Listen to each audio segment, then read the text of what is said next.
Oke baik, kembali lagi dengan saya Gung Juansyah yang kali ini akan membuat learning journal selanjutnya.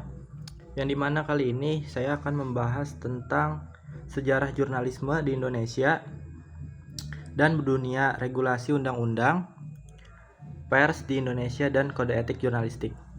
Yang kemarin itu adalah pertama kali kelompok berikutnya yang melakukan reporter yang dimana tentang perdagangan makanan di sekitar UIN. Yang kali ini saya akan membahas makalahnya yang kelompok selanjutnya yaitu tentang pengertian jurnalisme. Istilah jurnalisme sering bercampur dengan istilah jurnalistik atau dianggap sebagai dua istilah yang memiliki makna yang sama dan sebangun, namun sesungguhnya ada makna yang berbeda di antara keduanya. Secara bahasa, jurnalisme terdiri dari gabungan dua kata, yaitu jurnal dan lisme. Jurnal adalah buku catatan harian. Buku dipakai sebagai buku perantara antara buku harian dan buku besar atau KBBI. Juga mencatat bahwa salah satu pengertian jurnal adalah surat kabar harian, sedangkan isme adalah suatu sistem kepercayaan tertentu atau sifat satu faham tertentu. Lalu ada sejarah perkembangan jurnalisme di dunia dan Indonesia. Jurnalisme telah berkembang seiring waktu, dimulai dari cara komunikasi yang sederhana, namun jurnalisme mulai muncul pada masa pemerintahan Julius Caesar di Romawi sekitar tahun 100 sampai 44 sebelum Masehi. Di sana diumumkan pengumuman resmi di Forum Romanum yang berisi berita dan keputusan penting, termasuk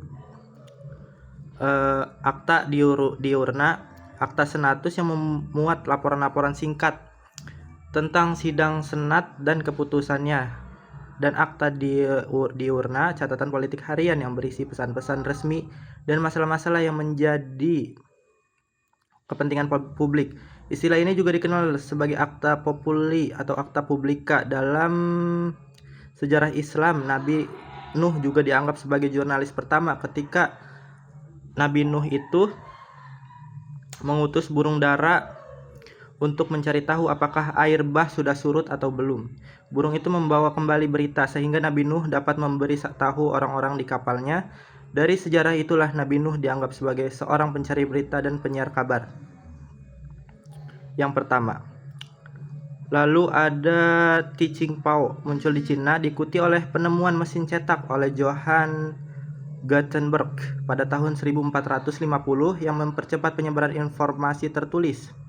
Dan surat kabar cetak pertama di Eropa, salah satu contoh awal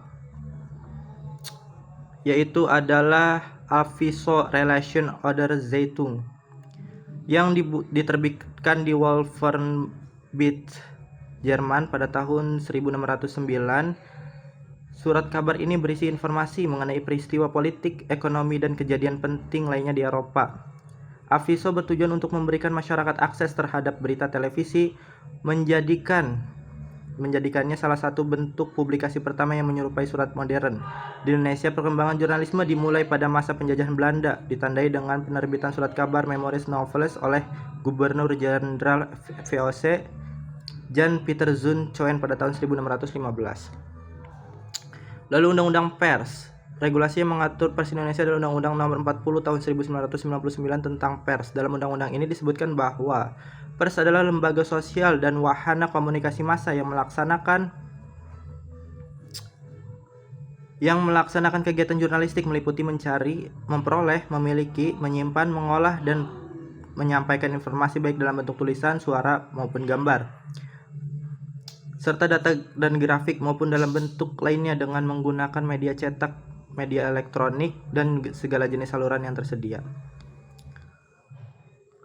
Lalu dalam Undang-Undang Pers yang dimaksud dengan yang pertama adalah pers adalah lembaga sosial dan wahana komunikasi massa yang melaksanakan kegiatan jurnalistik meliputi mencari, memperoleh, memiliki, menyimpan, mengolah, dan menyampaikan informasi baik dalam bentuk tulisan, suara, dan gambar, serta data dan grafik. Perusahaan pers yang kedua adalah perusahaan pers adalah badan hukum Indonesia yang menyelenggarakan usaha pers meliputi perusahaan media cetak, media elektronik, dan kantor berita. Lalu yang ketiga, kantor berita adalah perusahaan pers yang melayani media cetak, media elektronik. Lalu ada wartawan adalah seorang yang secara teratur melaksanakan kegiatan jurnalistik. Lalu organisasi pers adalah organisasi wartawan dan organisasi perusahaan pers. Mungkin sekian dari saya, kurang lebihnya mohon maaf. Kembali ke studio.